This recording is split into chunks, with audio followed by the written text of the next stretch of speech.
అందరికీ నమస్కారం. ఈ రోజు మనతో స్టూడియోలో సురేష్ మాధవపెద్ది గారు ఉన్నారు. అసలు ఈ పేరు నేను పలకడానికే చాలా ధన్యుడిగా ఫీల్ అవుతున్నాను. ఎందుకంటే 50 ఏళ్ల సినీ సంగీత ప్రస్తావన సాగుతుంది. చాలా పెద్ద పెద్ద లెజెండరీ మ్యూజిక్ డైరెక్టర్స్ తో, పాటలు పాడే గాయకులతో, ఎంతో మందితో సార్ పనిచేశారు. సో సార్ మనతో ఇవాళ స్టూడియోలో ఉన్నారు. చాలా ఇంటర్వ్యూల్లో మీరు కూడా చూసే ఉంటారు. బట్ ఈ రోజు కొత్తగా మళ్ళీ మీకోసం మన ఛానల్ కి తీసుకొచ్చాం.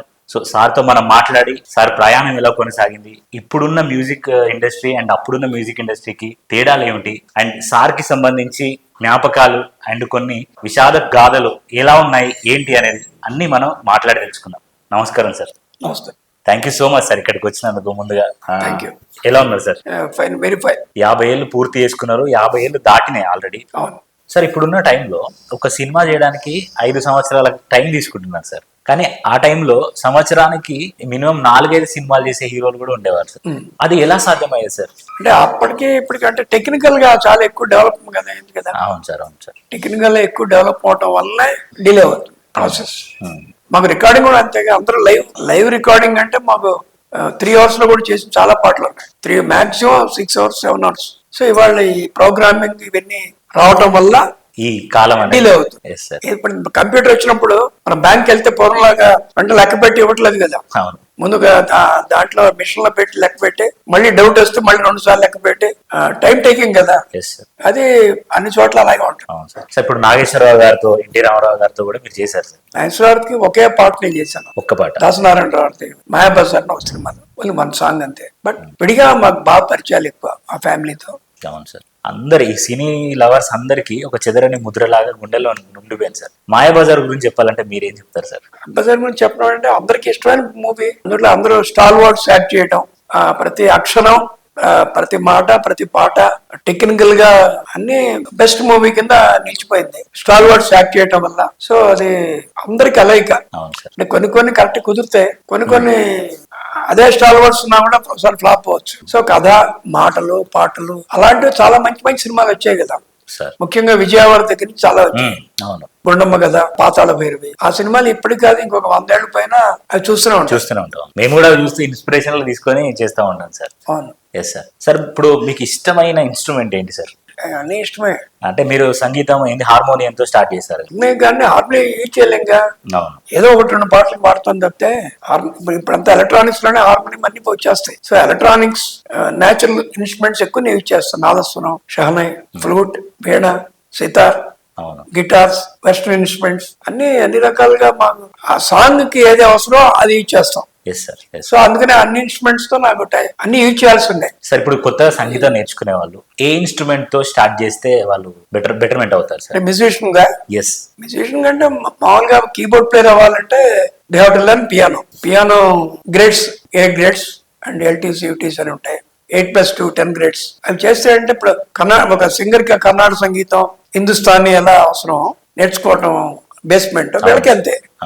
అలాగే వీణా ప్లేయర్, సితార్ ప్లేయర్ అయితే హిందుస్థానీ సంగీతం నేర్చుకోవడం, ఆ బేస్మెంట్స్ ఉండాలి. బేస్మెంట్ లేకుండా కొంతమంది ప్లే చేసే ఇన్స్ట్రుమెంట్ ప్లేయర్స్ ఉంటారు, బట్ వాళ్ళకి ఎక్కువ ప్రామినెన్స్ ఉంటుంది న్యాచురల్ గా. Okay sir. Sir, US program చేసినప్పుడు అంటే ఎలా ఉండేది సార్? అంటే డిఫరెంట్ గా అక్కడున్న ఎవరైతే ఆడియన్స్ ఉంటారో, మన తెలుగులో ఉన్న ఆడియన్స్, అక్కడ ఉన్న ఆడియన్స్ డిఫరెంట్ గా ఉంటది. సో ఆ ఫీలింగ్ ఎలా ఉండదు సార్? మేము వెళ్ళింది తెలుగు ఒకటే కాదు, మల్టీ లాంగ్వేజ్. తెలుగు, తమిళ్, కన్నడ, మలయాళం, హిందీ, ఆ లాంగ్వేజ్ కి వెళ్ళేవాడు. ఎందుకంటే బాలు గారు అన్ని లాంగ్వేజ్ లో ఈజ్ పాపులర్ కాబట్టి అన్ని రకాల ఆడియన్స్ వచ్చేవాళ్ళు. అంతేగాని వెస్ట్రన్ అక్కడ వాళ్ళు, లోకల్ వాళ్ళు తక్కువ. అంటే ఫారినర్స్ మన ప్రోగ్రామ్స్ కి వచ్చి తక్కువ. వాళ్ళు వస్తారు కొద్దిమంది, అంటే బాగా మన ఇండియన్ మ్యూజిక్ మీద ఇంట్రెస్ట్ ఉన్న వాళ్ళు వస్తారు. చాలా తక్కువ, వెరీ ఫ్యూ. బట్ ఎక్కువ వచ్చేది మన వాళ్ళే. ఇప్పుడు మొదట్లో మాకు తక్కువ ఉండేవాడు ఆడియన్స్. 100 మంది వస్తే గొప్ప అనమాట. తర్వాత ఇప్పుడు కొన్ని వేల మంది వస్తారు ఎనీ కంట్రీ. అవును. ఇప్పుడు మ్యూజిక్ డైరెక్టర్ లో ఆ స్థాయికి, తారస్థాయికి చేరుకున్నారు AR రెహమాన్ గారు. సో ఎలా ఉండేది సార్? అంటే సార్ తో వర్కింగ్ ఎలా ఉంది? అతను నాతో వర్క్ చేశాడు. అవును, మీతో. నేను అతనితో వర్క్ చేయలేదు. అతను కీబోర్డ్ ప్లేయర్ దిలీప్.